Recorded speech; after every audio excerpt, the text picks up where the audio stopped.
Assalamualaikum warahmatullahi wabarakatuh.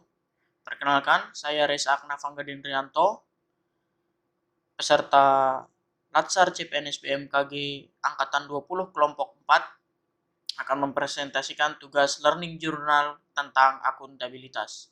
Oke, masuk kepada pokok pembahasan akuntabilitas. Yang pertama adalah konsep akuntabilitas, yang kedua mekanisme akuntabilitas, yang ketiga menciptakan lingkungan kerja yang akuntabel, keempat langkah-langkah framework akuntabel, kelima akuntabilitas dalam konteks, dan yang terakhir menjadi PNS yang akuntabel. Masuk kepada pokok pembahasan pertama, konsep akuntabilitas. Akuntabilitas adalah kewajiban pertanggungjawaban yang harus dicapai. Akuntabilitas merujuk pada kewajiban setiap individu, kelompok, atau instansi untuk memenuhi tanggung jawab yang menjadi amanahnya, yaitu menjamin terwujudnya nilai-nilai publik. Aspek-aspek akuntabilitas ada 5. Yang pertama, akuntabilitas adalah sebuah hubungan. Yang kedua, berorientasi pada hasil. Yang ketiga, membutuhkan laporan. Yang keempat, membutuhkan konsekuensi. Dan yang kelima, memperbaiki kinerja.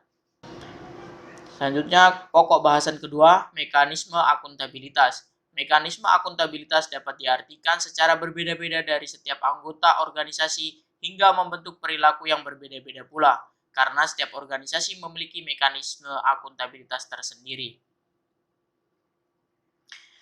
Dimensi akuntabilitas 4. Yang pertama, akuntabilitas kejujuran dan hukum. Yang kedua, akuntabilitas proses. Yang ketiga, akuntabilitas program. Dan yang keempat, akuntabilitas kebijakan.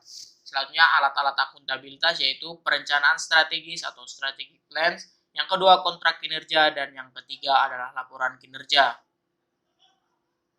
Pokok bahasan ketiga yaitu menciptakan lingkungan kerja yang akuntabel.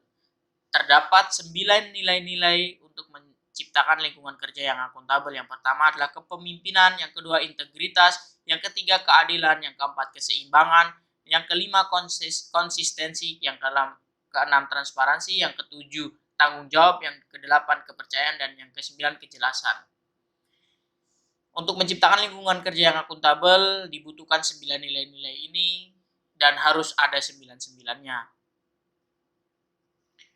Pokok bahasan keempat yaitu langkah-langkah framework akuntabilitas. Yang pertama, tentukan tujuan dan tanggung jawab. Yang kedua, rencanakan apa yang akan dilakukan untuk mencapai tujuan. Yang ketiga, lakukan implementasi monitoring kemajuan. Yang keempat, berikan laporan secara lengkap. Yang kelima, berikan evaluasi dan masukan perbaikan.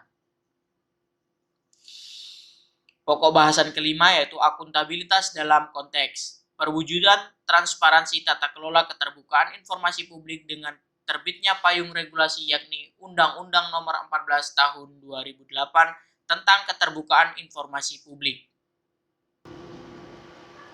Untuk poin terakhir yaitu menjadi PNS yang akuntabel. PNS yang akuntabel adalah PNS yang mampu mengambil pilihan yang tepat ketika terjadi konflik kepentingan, tidak terlibat dalam politik praktis, melayani warga secara adil dan konsisten dalam menjalankan tugas dan fungsinya. Baik, sekian dan terima kasih presentasi tentang tugas learning journal saya di agenda 2 yaitu tentang akuntabilitas. Terima kasih.